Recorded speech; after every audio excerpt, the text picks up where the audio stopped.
Après la fusillade qui a fait au moins 2 morts aux abords du marché de Noël de Strasbourg, la sécurité de ces marchés est questionnée. À Amiens, les promeneurs sont touchés, inquiets, mais pas résignés à se laisser envahir par l'angoisse. On ne peut pas se bloquer, arrêter de vivre, c'est impossible.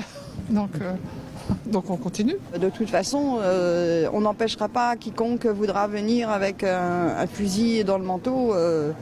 Comme il n'y a pas ici de sécurité, de portique pour fouiller chacun, ça reste un risque, hein, mais bon, le risque il est partout. Faut pas qu'il y ait une tension supplémentaire comme ça, d'avoir peur de un peu tout et de plus vivre. Avec une sécurité renforcée déjà depuis plusieurs années, les commerçants présents dans les chalets rouges installés en zone piétonne n'étaient pas forcément inquiets. Après les événements strasbourgeois et avec la mobilisation des Gilets jaunes, on craint surtout ici une baisse de fréquentation.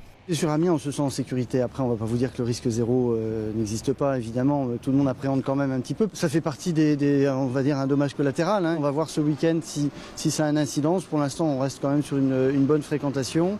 La météo devrait être favorable, donc ça fait aussi des événements qui permettent de garder espoir sur une bonne fréquentation sur ce marché. Des sentinelles, des CRS, la police nationale, la police municipale, de la vidéosurveillance, des plots de bitume aux abords du marché.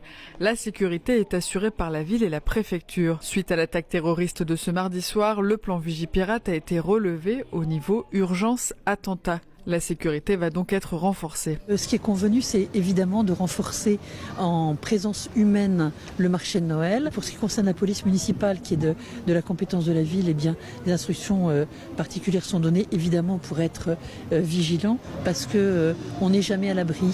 Je ne peux pas dire le contraire. L'urgence attentat permet aussi notamment aux forces de l'ordre d'inspecter plus fréquemment les sacs ou encore de réaliser des contrôles d'identité.